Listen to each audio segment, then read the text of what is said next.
The options feel almost endless. There's even a glute slider. And yes, I gave my rook one hell of an ass. And yes, I gave my rook one hell of an ass. What? Bro, what are you talking about, man? Bro, I'm out, man. That nigga's tripping. Welcome back to the channel, everyone. I'm Saladino. Dreams what I'm chasing, flow hot as chafing. This is why I'm hot, no, that is why I'm blazing. The character creator in Dragon Age the Veilguard is incredible. There are so many options and sliders, from the usuals like hair color and style, eye shape, noses, all the way down to things like bulge size. Vitiligo, we got that. Heterochromia, of course. Asymmetrical ears, body and face tattoos, 8 different styles of glitter, and even a melanin slider. If you're not feeling particularly creative or you just want to get started as soon as possible with a good-looking character, there are a bunch of presets to choose from as well. As a bonus, the character creator also features various lighting conditions to simulate in-game environments, so rest assured you'll have full control here to make the character of your dreams. Like I did. Sure, Jan. I'll have to ask my accountant about that. But he, him, she, her, and they, them, and then your gender is man, woman, non-binary. Love that. Love the inclusivity. Top surgery scars are also included in this for all of our trans and non-binary rooks out there. I absolutely was blown away by this. It's beautiful to see the inclusion in the game and to see yourself represented. Ew. The fix is in. The fix is definitely in, and they're not even trying to hide it. That's the crazy thing about this. So after the latest impressions were released regarding Dragon Age the Veilguard, so I guess a bunch of journos and influencers got to play 6 hours of the game, I think it was. A lot of them came back with these amazingly glowing reviews, and then you see IGN talking about how amazing and in-depth and life-changing the character creator is. So Manga Lawyer put out this tweet. Eurogamer, Stellar Blade, and Asian women are a threat to society. This is misogyny, and Eve embodies the definition of unrealistic standards. Also Eurogamer, Dragon Age the Veilguard is a Mass Effect 2 moment. Here's my handsome dwarf. So he's got a side-by-side picture of 2 of their articles. One where they're attacking Stellar Blade for Eve being too sexy, and the other, their impressions of Dragon Age the Veilguard. Look at this douchebag of a dwarf. That's my dwarf rook, that is. Handsome, aren't they? They. This stupid shit has to stop. It won't on its own because that's all these assholes have. This stupid activism that has no place in a hobby.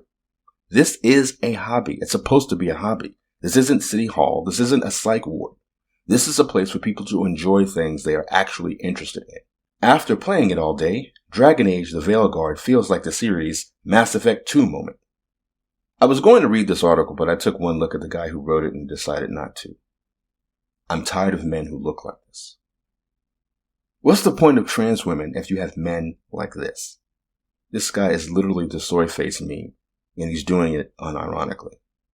Speaking of trans, the decision to put top surgery scars in a AAA game you want to be a massive hit to save your studio is insane. This is not about representation. This is not about trans rights. You can be trans and play a video game that doesn't have a top surgery scar option on it. The hobby wasn't created to foster gender identity bullshit. Thing is, what activists don't get, or some of them get but don't care, this shit is not only unappealing, it's radioactive. Once you do stupid shit like this, people don't want to be a part of it anymore. It's like hiring Dylan Mulvaney to sell Bud Light. Suddenly, you've turned Bud Light into the gay beer. And with Dragon Age, now I've never played a Dragon Age game before. I have Inquisition, it's in my backlog, but it's a BioWare game, right? And if you've played the Mass Effect games, you know that you can have gay romances, and that's fine. There's gay characters, or they'll become gay if you want to have a romance with them. That's no problem with that. But what's happening here, even if it's just an option you can supposedly ignore and not engage with, the problem is, you know this is only being done in a push to normalize it.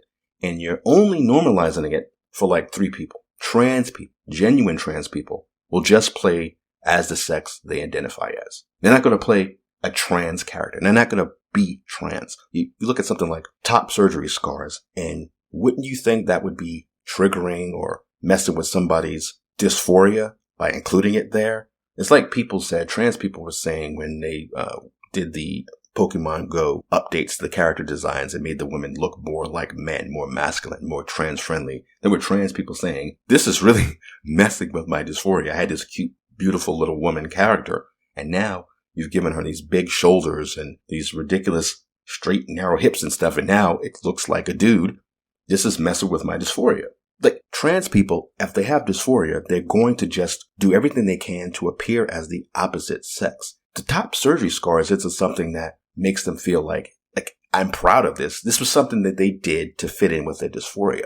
So this doesn't make any sense anymore. Okay, so I say this. Nobody who is trans, genuinely trans, is going to be a trans character in Dragon Age, the VILEGUARD, any more than anybody who's trans would be playing as a trans character in Hogwarts Legacy. And that takes me back to that stupid virtue signaling character, Serona, from Hogwarts Legacy. And I've done a video about it, made this whole point about nobody in the Harry Potter universe who would be suffering from dysphoria.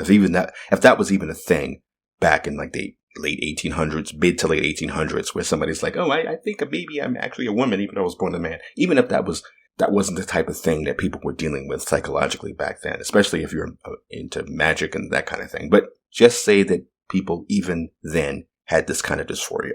Serona wouldn't stop at being trans. Serona would just use all their magic ability to look and sound like a woman. And Serona, though, in the game, is clearly just trans. This is a guy in a dress and a wig, talking like a man, but being referred to as she. It's stupid. It's just dumb. And it's the same thing in the Dragon Age universe. Nobody would be getting top surgery scars if they would even be dealing with dysphoria at all. But the problem is when it's things like top surgery scars, it's not about the actual condition. Like with vitiligo or black lesbians as the protagonist of every game or comic book now. It's an activist trope. They're just things to do to scare the straights and challenge beauty standards. It's crazy because it's so cynical, and also it doesn't work. Nobody will buy Dragon Age. That's it. You can't lecture to people while also charging them for it. And back to this idea that it's not hurting anybody to have the option in it. They took the time to add top surgery scars, vitiligo, pronouns, gender identification, but they don't allow you to make a curvy, sexy woman with big tits and a big, juicy ass. They purposely stop you from doing it because it's a part of their agenda. That's why the top scars are a problem. It signals what their intentions really are. Like I always say, activists don't want a seat at the table. They say inclusion, but they're not interested in including their activist tropes. They want to replace what gamers actually want and like in entertainment.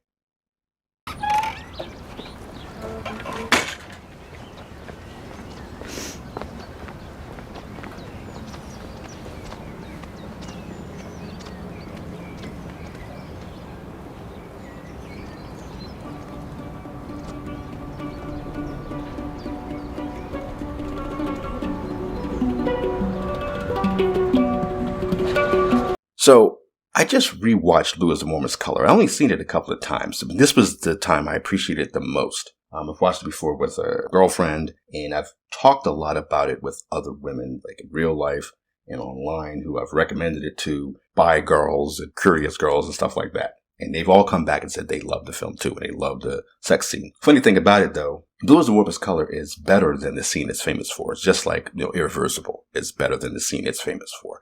And like, in other words, it's not just that scene. It's not just the gimmick of this really long, hot, explicit scene between these two hot chicks. Lilies of Warmest Color is about this high school girl, just a normal, average high school girl. She's cute, but just a normal girl. And when it starts out, there's this boy she likes. They keep looking at each other, but they don't talk. Finally, on the bus on the way to school one day, he asks her out. And on the day that she's walking to the date, which is at some cafe somewhere, and this is in France, she's about to cross this busy street. She sees this girl with dyed blue hair. Now, to us, this is a blue-haired weirdo, right? But to Adele, this is the most amazing creature she's ever seen. This is an angel. It's actually Lea Seydoux, Fragile from Death Stranding. But so they're about to cross the street. The scene is really great. You see it's love at first sight, or something at first sight. She's just really hooked, Adele, on this girl. And Fragile passes her, and she kind of looks back at her like, okay, who's this girl? Like, she's into her too.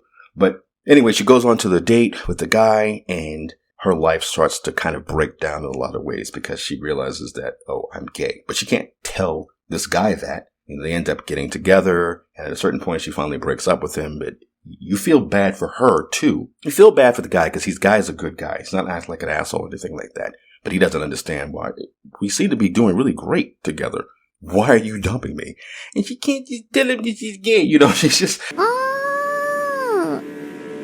He quit. He had messed up legs. Oh. So you're just like, oh, this poor girl. She's just going through it, whatever. There's another scene where there's this other girl who kind of realizes she's gay. And she kind of brings out of her and they have a kiss. And the ramifications for that is really kind of nuts. And it's kind of a shame how that plays out ultimately. And somebody says, this film, it's made in such a way where you look at Adele, the main character, you just want to take care of her and protect her like she's your daughter or something. And so I'm saying all this to say how Blue is the Warmest Color is really well done. And it's about these gay people for the most part. It's a story about these gay people. But you root for them, you're engaged with them, you have empathy for them, right? But the problem is the two main actresses are too good looking. So even though in my real life, all the women I've talked to about this film, and it's mostly women I've talked to about this film, in my real life, women love the film.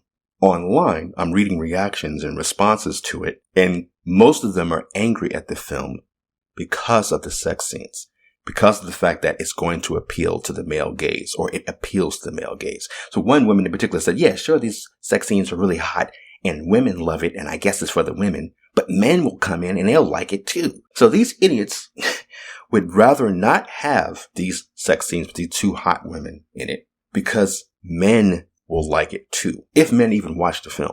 That's what's so stupid about it, and that's what activists do. So I said that earlier. Oh, some of these activists have to realize how off-putting this is. I think they all realize how off-putting top surgery scars in the VILEGUARD is. They do it anyway because there's this weird thing, I guess realizing in a way, looking at the reactions and responses to Blue is the Warmest Color, which as a film, forget the sex scenes, you still are invested in these characters, whether they're gay or bi or not. And not everybody's gay and everybody's bi in it. It's just naturally organic. There's just different people in it. It's just this little slice of life type of film. It's all types of people coming together. And yeah, you're invested in Adele and you feel bad for her when her fellow classmates start going after her, when they realize they see her going off with this older woman, Fragile, and because they were still in high school, and she comes back one day and they say, who's that girl? You ignored us. We were all hanging out because she usually just hangs out with her friends, smokes cigarettes, and they shoot the shit. One day she sees Fragile after they meet, and she runs off with her, and she's like, are you gay? And the other girl's like really going after her, talking about, you stayed over at my house at night. You've been naked. Have you been checking me out when I've been naked? And they just attack her. Now, that scene wouldn't happen today.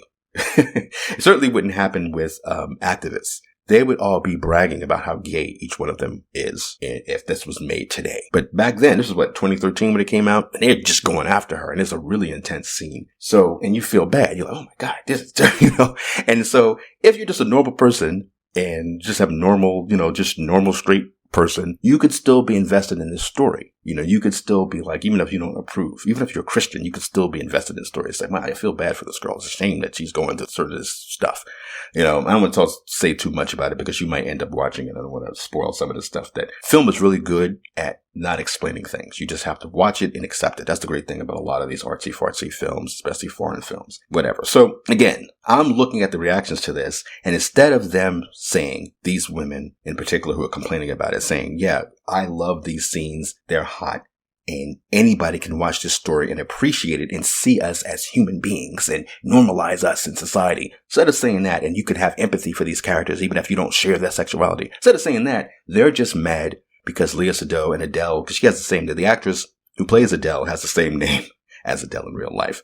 But Lea and Adele are so hot that it's almost like it's this weird thing where these lesbians and these activists have this attitude towards something like if you make attractive characters in Concord, you're basically saying that you're only going to accept us if we're attractive. Otherwise, if you don't like me at my worst, then you don't deserve me at my best type of thing. And it's like, that's not for you to decide. You're just making entertainment ultimately. You know that most people are not going to accept something like those characters in Concord. You do it anyway and expect that because it's a video game and people love playing video games, they have no choice but to buy your game, which makes no sense. But this is this weird, twisted activist mindset that they think there's enough of them out there in the world that are going to pick up the slack for the actual audience that plays games, and they don't. So, I mean, you look at Blue is the Warmest Color, it's not even the biggest hit in the world or anything, but they're still upset. And probably most of them are the only ones who watch. Like I said, I don't think I've ever talked to another guy about Blue is the Warmest Color. And like I said, in real life, all the women loved it. They loved the scenes. None of them said, I love this film and there's all those hot sex scenes, but you're a man and you liked it too, so I don't think I should enjoy it anymore. Like, that's the thing. They hurt their own causes for dumb reasons. And this is why activists are not artists, because to them, they don't care about empathy. They say, like somebody like Alyssa Mercante would say something stupid like, you need to have empathy for a woman to play as ugly as Kay Vess and Outlaws. So when people say, I don't want to play as a woman in a Star Wars game, she's writing articles about how you should have empathy, and that's why we need more female protagonists. That's not the point of video games. The point of video games is not to force you to see somebody else, to see them. That's that weird narcissism thing of activists. And they'll hurt their causes. They're going to hurt Dragon Age, the VILEGUARD, and hurt BioWare by doing stuff like this. And again, to take it back to the fact that, well, what does it matter if they give you extra options like non-binary and top surgery scars? Well, they gave you that, but they took away anything that straight people would like and want to put in the game. So yeah, this isn't about representation. It's about domination. It's about taking something over. It's about flipping the tables. And that's not something that anybody should support. Like, I don't care about this weird thing where you have people LARPing as trans just to, like, I don't know, smash the patriarchy or to challenge gender roles and that kind of thing. That doesn't mean anything to me in my real life, let alone would I give two shits about it in a video game or in a comic book or in a movie.